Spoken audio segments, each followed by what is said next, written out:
Ça, aujourd'hui, je vais vous parler de la Toyota Sienna, le modèle all-wheel drive. Il y a un silement de roue qui se fait, ça s'appelle un coupler. Ça se pogne, dans le fond, c'est direct ce morceau ici, là, où que les bottes ici en bas, il y en a 4 là, dans le fond, avec un vacuum sur le côté. On voit des vidéos là, que du monde ils font ça sur des Matrix, des RAV4. On voit pas de Sienna. Moi, j'ai une Sienna 2013.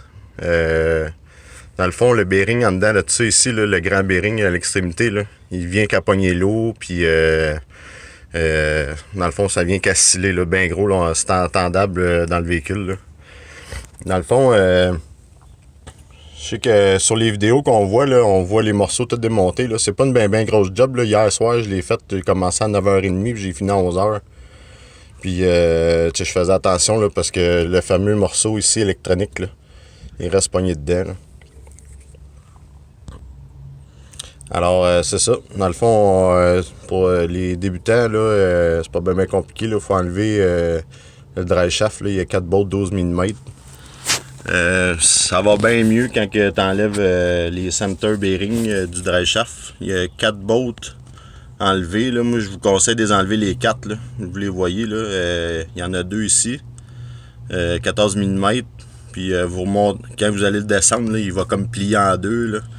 Puis vous enlevez ceux-là un petit peu plus loin aussi. Il y en a 2 autres. Vous les enlevez. Vous mettez de l'anti-16 copper. Là, ou en tout cas, mettez de l'anti-16 là, parce que c'est une 2013, il y a 100 000 kg, puis les bottes, là, ils ont de la misère à sortir quand même. Là. Puis ça l'aide quand il est plié en deux, là, de le défaire d'ici, là, parce que sinon, lui, il cherche à tout le temps à pousser là, puis c'est sûr qu'il sort un peu, mais pas assez pour éclairer les bottes. Là. Fait qu'un coup que vous avez enlevé ça, les 4 bottes aux extrémités en bas et en haut. C'est sûr qu'il faut que tu enlèves ta backplate en dessous, là, ton skill plate. Avec une 2,14 mm aussi. Puis ces bottes-là ici aussi, c'est 14 mm. Puis je vous conseille de mettre un petit peu de lubrifiant ici en arrière. Puis de jamais chauffer parce que l'aluminium va finir qu'à coller sur la botte. Puis vous allez tout tirer vos filets. Là. Moi, ça m'est arrivé sur une botte en bas, je l'avais même pas chauffé. Puis ça a collé. Là. Il a fallu que je refasse des filets avec une nouvelle botte. Fait que un coup enlevé, là, ce morceau-là, vous l'avez dans les mains, là, l'huile elle va couler, là, si vous ne l'avez pas déjà vidé, là. L'huile elle va couler, là. Puis il y a des chimes en dedans, là. Il est supposé d'avoir 2 chimes qui vont soit tomber ou rester là. Là. Puis là, après ça, je vous conseille de regarder le vidéo sur YouTube. Il montre comment. Moi, je l'ai pas. Là, hier soir, j'avais pas mon téléphone avec moi, puis il n'y avait plus de batterie. Fait que j'ai pas pu faire la vidéo. Là, je suis bien déçu. Là. Ça m'a pris une demi-heure, enlever le bearing, puis le remettre. Là. Puis tout nettoyer, puis remettre du silicone. Parce que le bearing que je vais vous montrer, là, que faut changer. Là, sur mon Sienna, en tout cas, là, il y a un seal qui est pogné sur le bearing. Là. Il y a comme une groove, puis il y a un seal là pour empêcher l'eau d'aller plus loin.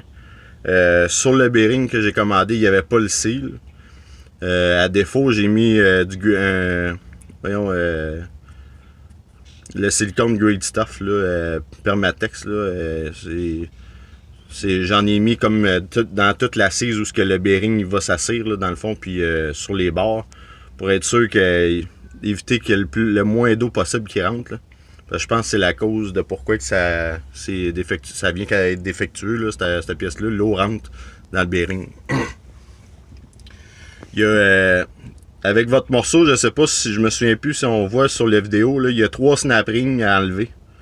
Il y en a 2 qui se font sur le dessus, là, quand que vous avez le cœur, dans le fond ici, là, quand vous allez être sur la table pour le démancher, là, il y en a 2 sur le dessus. Ceux-là, il faut que vous les enlevez.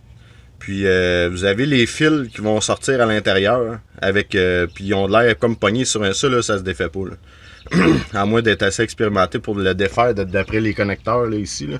Moi j'ai essayé hier puis j'ai pas perdu de temps. Là, après ça, là, ça se fait, faut juste que tu fasses attention. Là. Puis Un coup que t'as enlevé ça, là, où est-ce que le connecteur, c'est un morceau, tu vas voir, là, il y a comme un lousse là, de gauche à droite. Là, il veut virer, lui, là, mais il y a une pin qui l'empêche de virer, justement. Cette pin-là, ça, vous laissez ça là. Moi, je l'ai faite avec un zip gun. Avec un zip gun avec un couteau, là, comme là. Je suis allé de côté, là, il y a comme, vous allez voir où ce qui tourne, là. Il y a comme un espace, là, entre les deux, là. Vous pouvez mettre votre zip gun là pour puis donner des coups en montant. Là, moi, en tout cas, ça a très bien été. Là, ça a sorti dans même. Là. J'espère pour vous autres ça va sortir aussi bien. Ça a bien été pour ça. Et après ça, ce morceau-là, quand vous l'enlevez, ce morceau-là, il y a un bearing. Puis il est pogné après le fil. Là, il y a une affaire magnétique. Là. Il y a une snap ring aussi, elle est en cop, je pense, ou en tout cas, elle a la couleur cop. Celle-là aussi, vous allez l'enlever. Puis ça va vous permettre que le capteur magnétique, là, il devient moins pesant au bout du fil. Là, fait que ça tire moins sur le fil. Là. Moi, c'est ça que j'ai fait là, pour pas l'endommager. Là. Puis ça s'enlève. Là, t'as juste à tirer dessus, là, c'est lousse. Après ça, le bearing, tu peux le mettre de côté. Puis pour sortir ça, on va retourner voir ça ici. T'as comme le shaft, ben pas le shaft, là, un seal ici en métal, là, tout le tour. Après le hub. Ça là, c'est comme pressé autour du hub.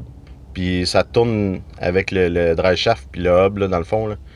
Puis ça, là, moi j'ai essayé de l'enlever. Je l'ai enlevé au zip gun. Ça a bien été là, avec mon couteau encore. Là. J'ai fait tout le tour. Dans la craque là, que vous voyez là, j'ai fait tout le tour. Vous voyez qu'il n'est pas drette, là, mais moi ça me dérange pas. Là. J'ai fait le tour avec un zip gun. C'est sûr qu'il devient croche un petit peu, là, mais on y va doucement, là, puis ça se fait super bien. Pour PDP, là, tu peux le redresser avec un marteau. Là, moi, j'ai réussi à le redresser le mieux que je pouvais, puis ça a fait une belle job quand même. Puis ça, t'enlèves ça. Ça l'aide pour sortir le bearing dedans ça. Puis après ça, là, faut fesser sur le hub. Un coup que ça c'est enlevé, là, sur l'étau, là. Ben, sur l'établi, là, faut fesser sur le hub, entre les 4 bottes. Pas dans le centre du hub de tout ça, là.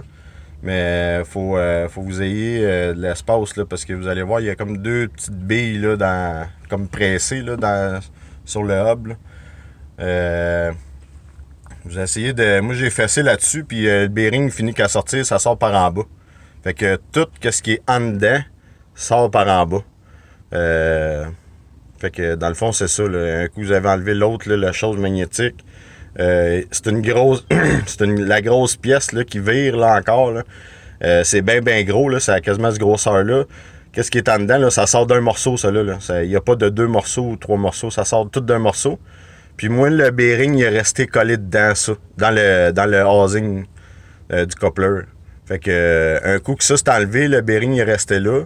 Ça se peut qu'il reste pogné après votre autre morceau, mais sortez-le avec un zip gun, puis même avec le coupler en place.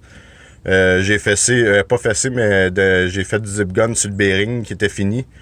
Puis lui ici, il sort de part en bas, là, de part en tour. Là. Fait que ça a bien sorti là, quand même. Là. Puis tu vois qu'il y a de la rouille là, qui s'est formée, puis ça l'arrête, où ce que le seal. C'est pour ça que j'ai mis du silicone sur ce grand bearing-là quand je l'ai remis à sa place. Là, pour être sûr que l'eau rentre pas. Après ça, vous avez pas mal tout fait là, le gros job là, dur. Là, c'était pas mal ça. Là. Après ça, il vous suffit juste de remonter tout ça, puis donner des petits coups de marteau avec des pullers. C'est sûr qu'avec des pullers, ça doit aller mieux, là, mais moi, je n'avais pas, puis ça s'est bien fait pareil. Je suis pas le meilleur mécano, mais je suis assez brillant pour dire que ce morceau-là, ici, là, chez le dealer, ça se vend 1200$ plus les taxes. Puis là, ça, c'est pas installé. Là. J'ai fait le saut, là, ma vanne à 110 000 km. Là, je pensais que c'était plus fiable que ça un peu, mais le bearing coûte 88$ chez Toyota. Puis là, Toyota, ils vont vous dire qu'ils sont pas capables d'avoir le bearing qu'il y a là-dedans, ils savent pas c'est quoi. Je vais vous revenir avec ça, je vais faire une petite pause. Je vais vous revenir avec la boîte pour le numéro du bearing. Puis je vais revenir avec ça. Bon, fait que pour continuer la vidéo pour le bearing de la Sienna, j'ai trouvé le bearing, le vieux bearing d'hier. Regardez, on voit là, le seal qui est juste ici. Là. On voit que ça a rouillé. Ça, c'est la partie extérieure. Ça, c'est la partie intérieure. La partie rouge du bearing vers en dedans. Là. Puis l'autre bord, il est noir vers l'extérieur. J'ai l'impression qu'ils se sont peut-être trompés, qu'ils l'ont mis à l'envers là, pour que ça rouille de même. Puis que l'eau rentre. Là. Parce qu'on l'entend là, quand je vais le bearing. Là. On dirait qu'il y a du sable dedans. Bon, fait que c'est ça. Lui, il y a un bearing, lui, il y a un seal, puis l'autre, il n'y a pas de seal. Mais ça a la même grosseur, puis écoute, ça fit là, c'est ça qui va là. Vous voyez mon nom. Le numéro de série de la part number, là, c'est ça ici. Fait que prenez une photo. Quand vous allez appeler chez Toyota, moi, j'ai repris un Toyota, là. J'ai été capable de l'avoir ailleurs, mais puis moins cher. Mais j'attendais plus de jours. Puis là, ben, chez Toyota, je pouvais l'avoir en 6 jours. Je l'ai commandé tout de suite. Là. C'est ça, comme je vous dis, ça m'a coûté 89$ plus taxes, là, je pense. Là. Fait que ça, c'est le numéro de série. Je sais pas si ça peut vous aider, mais je vais vous donner les numéros qui sont en bas. Là. Peut-être que ça peut vous aider. Là. Si jamais ils disent que non, ça n'existe pas. Là. Parce que quand j'ai appelé chez Toyota, eux autres, ils m'ont dit que ça se faisait pas, là. Eux autres, ils avaient jamais fait ça. Ça se fait sur d'autres modèles, mais pas sur une Toyota Sienna.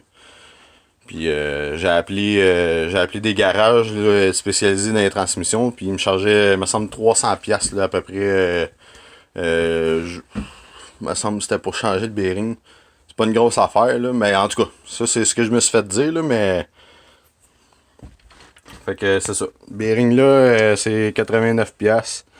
Il y a 2 bearings dans le housing. Le bearing que je vous ai parlé tantôt là, après la partie magnétique. Sur internet, moi je l'ai vu là, de ce bearing-là, puis on dirait qu'on parle juste de ce bearing-là, le grand bearing. Mon autre bearing, là, je l'ai fait rouler, puis il était super bon. C'est sûr qu'un gars qui se dit, garde, moi, il m'a tout changé pour que ça s'aille. Ben écoute, je te prends le guess. L'autre bearing, par exemple, je le sais pas. J'ai pas pris. Moi, c'est celui-là, je voulais changer, puis je savais que c'était celui-là. Puis j'ai pas voulu changer l'autre parce que je savais que l'autre était correct. Là. Puis je l'ai fait rouler après, puis c'est pas lui qui criait, là, c'est vraiment lui. Puis l'autre, on dirait qu'il est comme. Il doit toucher à l'huile, en tout cas, je sais pas trop. Puis il est à l'intérieur, fait qu'il touche pas à l'eau. Fait qu'en tout cas, c'est ça. Et, la job se fait. Écoute, j'ai pas de puller, j'ai pas. Moi, j'ai fait ça au zip gun, marteau, avec des douilles puis des vieux bearings là, pour represser tout ça. Puis un étau là, pour remettre les pièces ensemble. Là. J'ai une bonne étau, là, mais.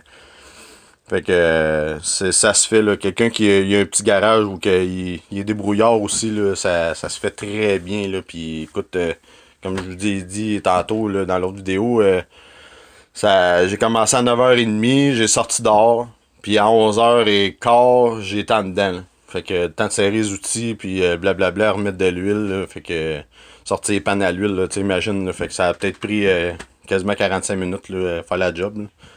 Fait que ça se fait que je suis bien content de vous l'avoir montré. J'aurais aimé ça le faire en vrai, toute la vidéo au complet là, pour vous montrer les étapes. Là, mais sur YouTube, il en montre déjà pas mal en anglais. Vous pouvez vous baser là-dessus, peut-être, puis vous aider avec mon vidéo. Si ça peut vous aider, tant mieux. Ça vaut tellement la peine. Là. Écoute, j'ai sauvé 1100$. Là. Merci beaucoup.